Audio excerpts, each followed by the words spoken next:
Good morning students. આજે આપણે standard 11th Gujarati chapter number 14 દાદાજી એનો સાહિત્ય પ્રકાર નવલિકા અને એમના લેખિકા છે કુંદનિકા કાપડિયા.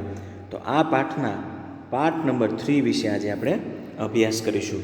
તો વિદ્યાર્થીઓ, આ અગાઉ આપણે પાઠ નંબર 1 અને પાઠ નંબર 2 વિશે અભ્યાસ કર્યો છે. તો પાઠ નંબર 2ની અંદર આપણે કલ્યાણીના લગ્ન એક ગરીબ ઘરની અંદર એક સારો સંસ્કારી જે છોકરો છે તેની સાથે જીદુનાથે નક્કી કર્યા હોય. તો આ જીદુનાથના નક્કી કરેલા આ કુટુંબના દીકરા સાથે કલ્યાણીના લગ્ન થાય છે. અને કલ્યાણી છે એ ટ્રેનની અંદર આ પરિવાર સાથે પોતાના સાસરા તરફ જાય છે. રસ્તામાં સ્ટેશન છે ત્યાં એ વેઇટિંગ રૂમની અંદર રોકાય છે અને કલ્યાણી એનું મન છે એ લાગતું નથી, એટલા માટે વેઇટિંગ રૂમની બહાર નીકળી જાય ત્યાં એક એના દાદાજી એટલે કે જીદુનાથ જેવા જ એક રેકડીવાળા એક ચાચાને જુએ છે. ત્યાં એને પોતાના દાદાજી જીદુનાથ છે યાદ આવે છે. તો અહીંયાથી આગળ આપણે પાર્ટ નંબર 3 જોઈએ. પોતાની સામે જોઈ રહેલી આ છોકરીને જોઈને બૂઢો રેકડીવાળો એની રેકડી લઈને એની આગળ આવ્યો. ડોસો મુસલમાન લાગતો હતો. કોમળ અવાજે એણે કહ્યું, કાંઈ લેશેમાં? આ સફરજન સરસ છે. એણે 2 સુંદર સફરજન સામે ધર્યા. કલ્યાણી એની સામે જોતી ઊભી રહી ગઈ. આવો જ અવાજ એણે પહેલાં ક્યાંક સાંભળ્યો છે. આ જ માયાળુ અવાજ, આવી જ કોમળ નજર, આ બરાબર દાદાજીનો જ અવાજ છે. કલ્યાણીને કાંઈ ન બોલતા શાંત ઊભેલી જોઈ ડોસો બોલ્યો, પસંદ ન પડ્યા? તો આ કેળા ખૂબ પાકા મધ જેવા ગળ્યા છે. પણ કલ્યાણી હજુય કાંઈ બોલી નહીં. દાદાજી એના મનમાં શબ્દો ઘૂંટાતા રહ્યા. તો અહીંયા કલ્યાણી છે એ આ બૂઢા માણસને, બૂઢા રેકડીવાળાની નજીક જ્યારે જાય છે તો એ માણસને એવું લાગે છે કે આ વ્યક્તિને કંઈક ખરીદવું છે. એટલે તરત જ એણે સફરજન છે એની સામે ધર્યા કે આ સુંદર સફરજન એ પસંદ ન પડે તો આ કેળા મીઠા મધ જેવા છે. પણ અત્યારે તો કલ્યાણીના મનની અંદર આ બૂઢા વ્યક્તિનો અવાજ છે એ પોતાના દાદાજી જેવો જ લાગે છે. એ વ્યક્તિ પણ અત્યારે એની સામે પોતાના દાદાજી જ ઊભા હોય એવી એને અનુભૂતિ થાય છે. અને એના મનની અંદર દાદાજી જ એના સ્મરણની અંદર, એના મનની અંદર એના શબ્દો જ ઘૂંટાતા હોય. એટલામાં જ એણે સાંભળ્યું, ચાચાજી. આશ્ચર્યથી એણે અવાજની દિશામાં જોયું. એક નાની 8 વર્ષની મીઠી છોકરી ડોસા ભણી દોડતી આવતી હતી. પાસે આવતા જ ડોસાએ એને ગોદમાં ઉઠાવી લીધી. ક્યું બેટી? એણે એના જ પેલા માયાળુ અવાજે પૂછ્યું. છોકરી એના કાલા સ્વરે બોલી, માને કહા ચાચાજી કો બુખાર है, फिरने से ज़्यादा बढ़ जाएगा, उनको घर ले आ. क्यों चाचा, घर जाएंगे ना? ડોસાએ વહાલથી એના માથા પર હાથ ફેરવતા કહ્યું, હા બેટી, જરૂર જાએંગે. છોકરીએ તેનો હાથ પકડ્યો. ચાચાજી, આપકે હાથ ખૂબ ગરમ લગતે હૈ. ડોસાએ એને નીચે ઉતારતા કહ્યું, હા બેટી, ઠહર, અભી આતા હું. અહીંયા એક તરફથી 8 વર્ષની એક નાની દીકરી છે એ આ વૃદ્ધ જે ડોસો છે એના તરફ એ આવી અને એને કહે છે કે તમને ખૂબ તાવ છે તો તમે ફરશો તો તમારી તબિયત છે વધારે બગડશે, એટલે ચાલો ઘરે બહાર ફરશો તો તબિયત વધારે પડતી તમારી બગડશે. એટલા માટે આ ડોસો છે, આ ચાચાજી છે એ એને કહે છે કે ઊભી રહે, આપણે હમણાં જઈએ. પવનની એક તીવ્ર લહેર આવી. ડોસાનું તાવવાળું શરીર કંપી ઉઠ્યું. કલ્યાણી દુઃખથી વિચલિત બની ગઈ. ચિત્કાર કરીને એ બોલી, દાદાજી, તમે પણ માંદા છો. ડોસો આ સાંભળીને આશ્ચર્યથી એની સામે જોઈ રહ્યો. કલ્યાણીના ચહેરા પર ગાઢ વેદના જોઈને એ દુઃખ પામ્યો હોય એમ કાંઈક બોલવા જતો હતો. એટલામાં જ બીજી બાજુથી એકદમ કોલાહલ સંભળાવા લાગ્યો. થોડા ઉતારવો બેઠા થઈ ગયા. કેટલાક સામાન એકઠા કરવા લાગ્યા. બીજી બાજુથી ગાડી આવી રહી હતી. તો વિદ્યાર્થીઓ, અહીંયા પવનની એક તીવ્ર લહેર આવી અને જે આ ડોસાનું તાવવાળું શરીર છે એકદમ કંપી ઉઠ્યું અને કલ્યાણી પણ દુઃખથી વિચલિત બની ગઈ. એનું મન છે એ ઉદ્વેગમાં આવી ગયું અને એક ચિત્કારથી એ બોલી ઉઠી. એ દુઃખની જે ચીસ છે એ નીકળી ગઈ કે દાદાજી પણ આમ જ માંદા છે. અને ડોસાએ આ વાત સાંભળી અને એ પણ આશ્ચર્યથી એની સામે જોઈ રહ્યો. અને અચાનક જ સ્ટેશનેથી થોડોક કોલાહલ, શોર, એનો અવાજ છે એ આવવા માંડ્યો અને થોડાક ઉતારુઓ બેઠા થઈ જાય છે. અને કલ્યાણીએ જોયું તો સામેથી એક ટ્રેન છે સ્ટેશન પર આવી રહી હોય. કલ્યાણી આ બધું જોઈ રહી. દૂરથી ગાડી ઘસી આવી રહી હતી. આ ગાડી કઈ બાજુ જશે? એને પેલા ડોસાને પૂછ્યું. બાદલપુર. પોતાના જ ગામ ભણી ગાડી જઈ રહી હતી. દાદાજીને કોણ પથારી પાથરી આપશે? વળી એનું મન બોલ્યું. ગાડી આવી પહોંચી.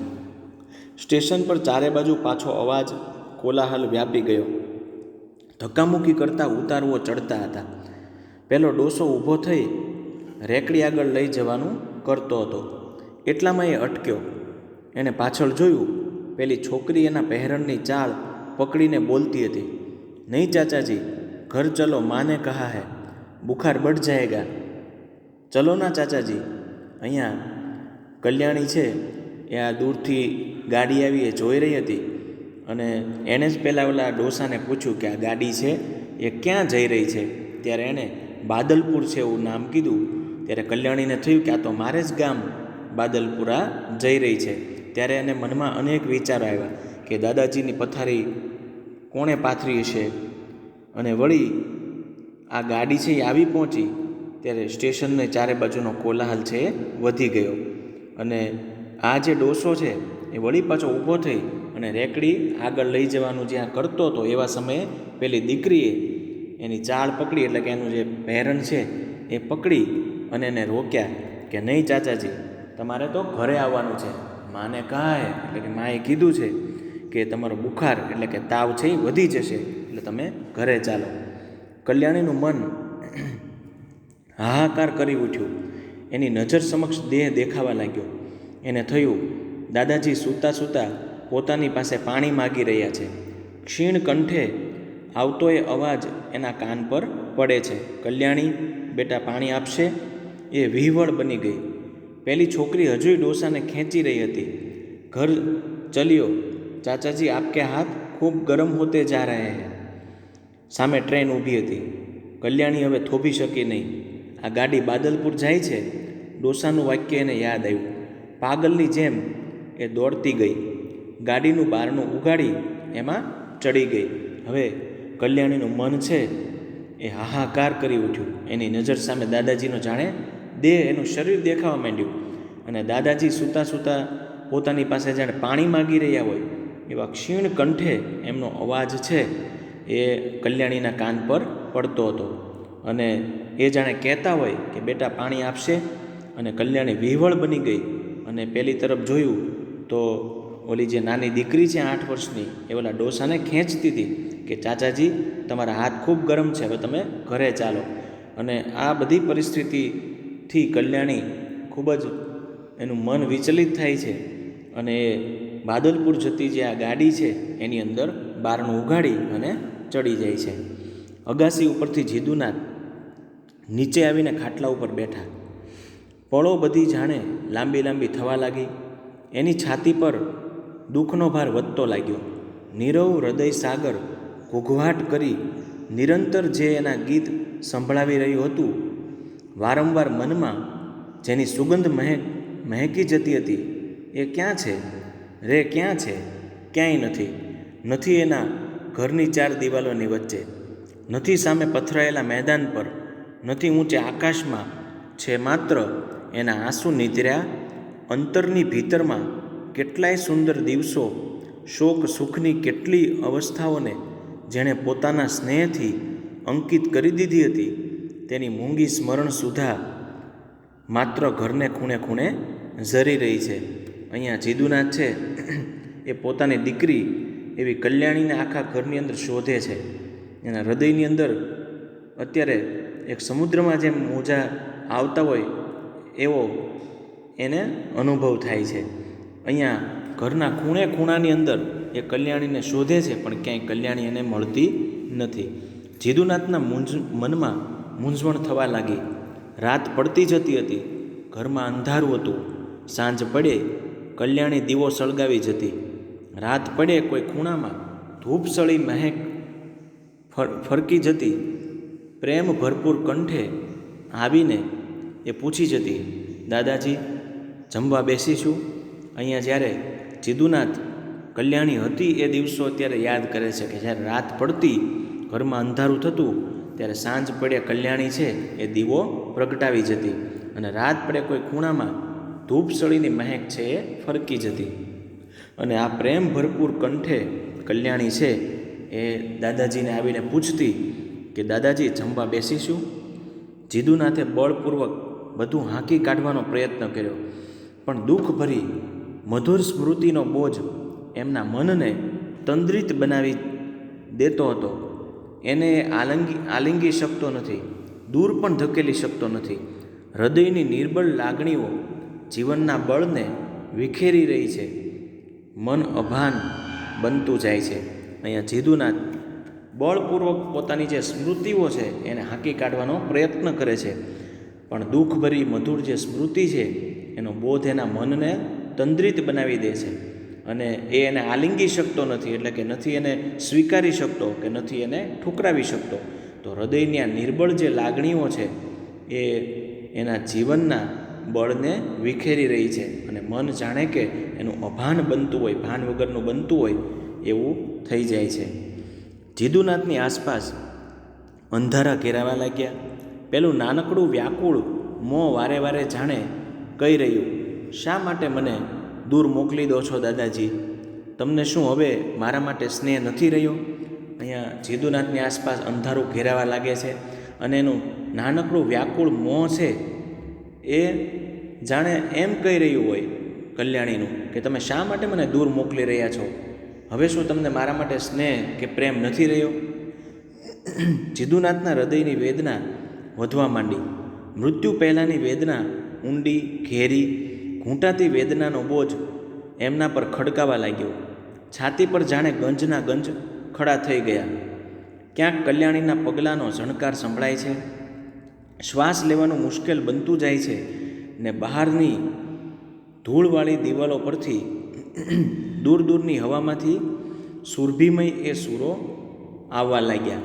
હવે જીદુનાથના હૃદયની વેદના, એનું દુઃખ છે એ વધવા લાગ્યું અને મૃત્યુ પહેલાંની જાણે વેદના હોય એમ ઊંડી અને ઘેરી ઘૂંટાતી વેદનાનો બોજ એમના હૃદયમાં, એમની છાતી પર ગંજના ગંજ, એટલે કે જાણે એના થડકલા એના ઉપર ખડકાતા હોય એવો એના છાતીમાં બોજ લાગવા લાગ્યો અને એને કલ્યાણીના પગલાંનો શણકાર છે હવે એને સંભળાવા લાગ્યો.